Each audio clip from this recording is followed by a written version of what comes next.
Bonjour à tous et bienvenue dans cette nouvelle vidéo sur louer en courte durée. Je suis ravi de vous accueillir et aujourd'hui je suis ravi d'accueillir Joseph. Salut Joseph. Salut Seb. Alors aujourd'hui on va vous parler de travaux parce que la spécialité de Joseph c'est qu'il réalise des travaux, il est entrepreneur et il va lever un certain nombre de points d'interrogation que beaucoup de personnes se posent au moment de passer à l'action lorsqu'on souhaite investir dans l'immobilier et réaliser des travaux. Alors ça te va Joseph? Parfaitement. Et bien ça se passe tout de suite sur louer en courte durée.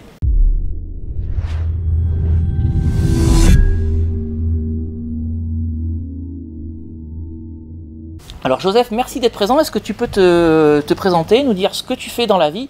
Et puis on va ensuite voir ensemble quels sont les points de vigilance sur les travaux voilà, lorsqu'on souhaite réaliser justement des travaux sur des investissements locatifs.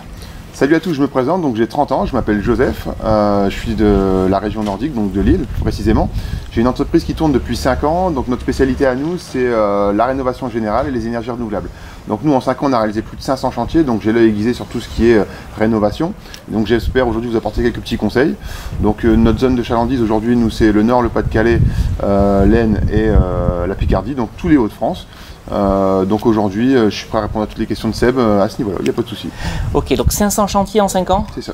Ok, donc c'est quand même pas rien. Alors, tu sais que certaines fois, en fait, il faut se positionner rapidement sur un bien immobilier parce que lorsque tu fais la visite, il y a peut-être 3, 4, 5, 10 visites derrière. Et j'ai beaucoup de personnes qui me disent comment estimer le coût des travaux. Donc toi, je sais que tu travailles avec beaucoup d'investisseurs. Est-ce que les investisseurs te font déplacer systématiquement pour faire chiffrer le devis ou alors est-ce qu'ils font eux une première estimation et toi tu passes derrière pour confirmer ou modifier cette première estimation? Comment ça se passe et comment est-ce que les gens peuvent faire pour estimer ces travaux sans se tromper de beaucoup?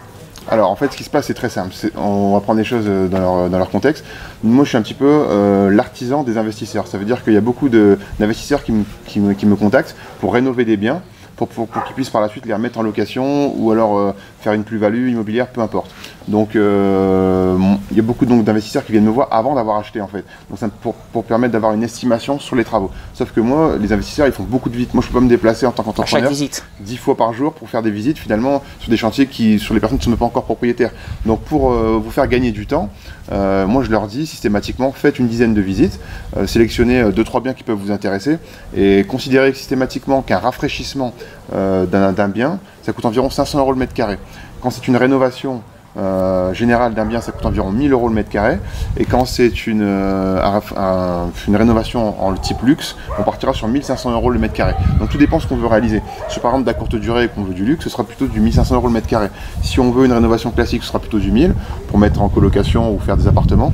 Par contre, si c'est juste un rafraîchissement, ça va être juste le coup de peinture, le changement de 2-3 robinets, le changement du parquet, voilà, ça c'est rafraîchi. Mais par contre, une rénovation, ça va être vraiment, voilà, on retape la plomberie, on retape l'électricité, on refait des cloisons, on refait des murs.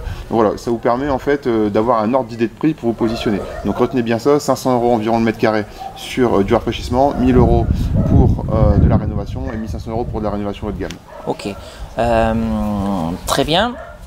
Donc ça vous permet d'avoir une idée approximative du coût des travaux au moment de vous positionner et d'établir l'offre d'achat. Ok, donc j'ai fait mon offre d'achat, elle est acceptée.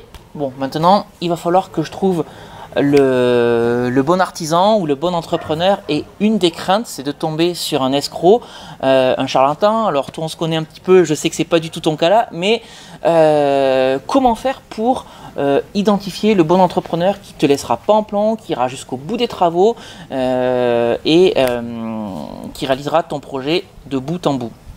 Alors pour moi, trouver le bon entrepreneur, c'est une des clés de la réussite. En fait, pour que votre projet soit couronné de succès, il faut vraiment vous associer avec un entrepreneur de qualité et il vous permettra justement de réussir votre projet. Parce que des projets mal réalisés, par exemple, vous prenez un artisan, les travaux vont mal se passer, la durée va être allongée, il vous promet 1 mois de travaux, vous partez sur 3 mois, au final vous louez beaucoup plus tard. Donc au final, vous avez perdu 2 mois de location qui auraient été éventuellement, enfin potentiellement possibles. Donc pour moi, s'entourer d'un bon artisan, c'est vraiment crucial. Alors comment on le trouve ce bon artisan? Pour moi, c'est pas compliqué parce que forcément je suis dedans. Il y a beaucoup de gens malheureusement qui se font avoir. Alors il y a des signes qui trompent pas. Par exemple, vous allez sur la société.com et vous tapez le nom de son entreprise par exemple. Si la société elle a moins d'1 an, forcément il y a beaucoup de gens dans le système de la rénovation qui font un petit peu ce genre d'arnaque là. Ils récupèrent des acomptes, après ils disparaissent. Donc c'est des sociétés qui ont sûrement moins d'1 an. Ils ouvrent, ils ferment, ils ouvrent, ils ferment. Donc forcément dès qu'ils reçoivent des plaintes, ils ferment leur société. Donc vérifie bien l'ancienneté de l'entreprise. Si l'entreprise a moins d'1 an, tout de suite c'est un premier signal d'alarme, il vaut mieux se méfier. Deuxième point à regarder, c'est le capital social de la société. Il y a des sociétés, ils vont vous faire des devis à 50 000 euros, ils ont un capital social de 10 euros, ou 1 euro, ou alors 1000 euros. Alors comment voulez-vous qu'en cas de problème, ils arrivent à couvrir les garanties qu'ils peuvent mettre en place sur votre chantier? Donc vérifiez le capital social. Pour moi, un bon capital social, ça commence minimum à 10 000 euros, après 20, 30, 50 000 euros, plus c'est important, plus c'est rassurant déjà. Après, il y a des labels de qualité. Alors juste pour finir ça, on va sur société.com. On tape le nom de la société, on regarde quel est l'âge de sa société, quand est-ce qu'elle a été immatriculée, première information, et ensuite on regarde le montant du capital social. Tout à fait. Ok. Pour moi, c'est hyper important. Alors ensuite, ce qu'il faut regarder aussi, et je pense que c'est hyper important, c'est les qualifications de la société. Nous, par exemple, France Confort Habitable, enfin ma société ici à Lille, on a le label Qualibat RGE, ça c'est hyper important, et c'est 6 mois d'instruction de dossier. Donc une entreprise qui a ce label, le Qualibat RGE, reconnu garant de l'environnement, ça vous assure que la société, un minimum, elle tient la route et elle assure ses chantiers. Déjà, parce qu'il y a toute une batterie de tests qui est faite, que ce soit l'URSSAF par rapport aux salariés, que ce soit les suivis de chantier, que ce soit les prix des devis, tout est contrôlé en fait par un organisme externe. Donc une société qui est Qualibat RGE, déjà c'est hyper important. Et ça, vous pouvez le vérifier sur le site Rénovation Info Service. Vous allez sur le site Rénovation Info Service, vous tapez le nom de la société et vous verrez toutes les sociétés qualifiées Qualibat RGE dans un rayon autour de chez vous. Donc ça c'est hyper important et selon les qualifications, parce qu'on peut être RGE pour les fenêtres, RGE pour les toitures. Nous par exemple on est RGE performance énergétique sur tout ce qui touche à la rénovation générale. Donc en fait c'est forcément plus difficile à avoir, mais ça permet en fait vraiment d'aiguiller son œil sur la société et sa qualification. C'est vraiment très important. Ensuite, il y a d'autres éléments aussi à regarder. Vous demandez à votre entrepreneur sa garantie décennale. Ça, c'est obligatoire. C'est comme conduire sans permis. C'est-à-dire que vous conduisez sans permis, ouais, c'est pas vu, pas pris, jusqu'au jour où vous avez un accident. Et là, c'est la catastrophe. C'est pareil, c'est interdit aujourd'hui en France d'exercer dans le bâtiment si vous n'avez pas de garantie décennale. Tous vos travaux sont couverts par une garantie qui dure 10 ans. Et ça, vous devez en demander l'attestation à votre artisan. Si l'artisan n'est pas capable de vous la donner, tout de suite, ça va vous mettre la puce à l'oreille. Il y a peut-être un problème quelque part. Est-ce qu'il est vraiment assuré? Et c'est tout à fait logique parce qu'il y a plus de 50% des sociétés de bâtiments qui sont pas assurées aujourd'hui. Et cette décennale, en fait, tu lui demandes systématiquement. D'accord. Ouais. Nous, par exemple, on est assuré par AXA. Bon, après, il y a des grands groupes, je ne vais pas faire de pub, mais il y a un tas de grands groupes qui assurent. Ces assurances qui coûtent assez cher, c'est pour une société de bâtiment, c'est environ entre 5 et 10 000 euros l'année. Donc forcément, il y a beaucoup d'artisans qui ne veulent pas la prendre. Mais en cas de problème, en fait, vous vous retrouvez seul et personne ne va financer vos projets. Vous vous retrouvez avec des malfaçons sur votre chantier qui ne seront pas couvertes, en fait. C'est-à-dire que l'artisan va vous dire, moi, j'ai plus les moyens, à vous de rajouter de l'argent. Vous allez vous retrouver dans une situation où vous n'avez plus d'argent à rajouter puisque vous avez fait votre business plan, votre projet, votre travaux, c'était par exemple 50 000 et pas 1 euro de plus. Là, vous vous retrouvez dans la merde, quoi. Ok. Et il y a un autre point également que je voulais que tu évoques, c'est l'échéancier de paiement. Il y a certaines personnes qui se retrouvent dans la difficulté parce que l'artisan il leur demande 100% des travaux au moment de la validation du devis. Tu nous expliques bien, enfin tu vas nous expliquer que c'est pas du tout comme ça qu'il faut procéder. Exactement. Alors nous en fait si vous voulez, il faut échelonner au maximum ces paiements des travaux. Donc en fait nous on est sur une logique investisseur, donc c'est très simple. Dans ma société par exemple, vous faites vos travaux avec nous et vous pouvez décaler vos échéances à 6 mois, c'est-à-dire que vous faites un report de mensualité. Donc nous on réalise vos travaux tout de suite, d'accord. Ce qui est intéressant c'est que vous pouvez donc louer votre bien et 6 mois après avoir rentré des loyers, se met en place la première mensualité. Donc aujourd'hui c'est dépassé de payer ces travaux en une fois. C'est-à-dire que vous faites un trou dans votre trésorerie, en cas de coup dur vous êtes vachement embêté, c'est pas du tout une logique d'investisseur. Une logique d'investisseur justement c'est de faire ces travaux tout de suite, profiter de la rentabilité, profiter d'un crédit d'impôt, parce que comme nous avons la qualification, enfin les sociétés qui ont la qualification Qualibat RGE, vous pouvez également défiscaliser 30% le prix de vos travaux. Donc travailler avec une société qui est RGE, c'est primordial, puisque de 1, vous pouvez défiscaliser vos travaux, de 2, on a un partenariat avec Engie qui nous permet de faire des prêts avec un report de 6 mois, tout le monde ne peut pas le faire, mais encore une fois, une boîte qui est RGE peut normalement le faire.